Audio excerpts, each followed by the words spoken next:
Sebuah video yang memperlihatkan ketegangan di depan sebuah minimarket di Kabupaten Aceh, tengah mendadak viral di media sosial.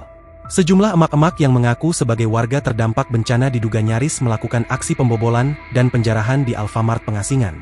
Namun, aksi tersebut berhasil digagalkan setelah sejumlah warga lainnya, terutama para bapak-bapak, turun tangan melakukan penghadangan. Berdasarkan narasi dalam video yang beredar, peristiwa ini bermula saat sekelompok ibu-ibu mendatangi Alfamart Pengasingan, Aceh Tengah. Mereka mengaku sebagai warga asli daerah tersebut, yang sedang mengalami kesulitan logistik akibat bencana yang menimpa wilayah mereka.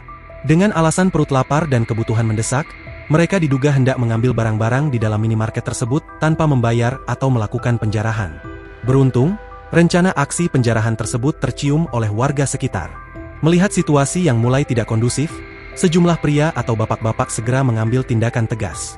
Bukan tanpa alasan, para bapak-bapak ini melakukan pencegahan demi hal-hal menghindari tindakan anarkis.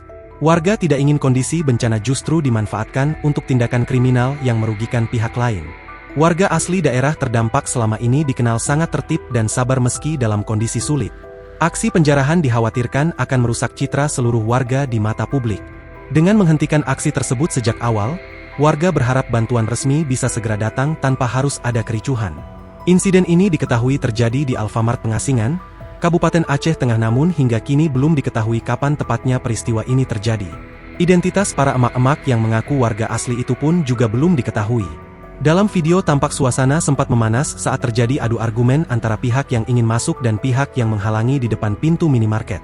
Hingga saat ini, video tersebut terus menuai beragam komentar dari warganet. Banyak yang memuji kesigapan bapak-bapak dalam menjaga ketertiban, namun tak sedikit pula yang merasa miris melihat kondisi warga yang mengaku kelaparan di wilayah terdampak bencana. Pihak berwenang diharapkan dapat segera memastikan distribusi bantuan logistik merata, agar kejadian serupa tidak terulang kembali.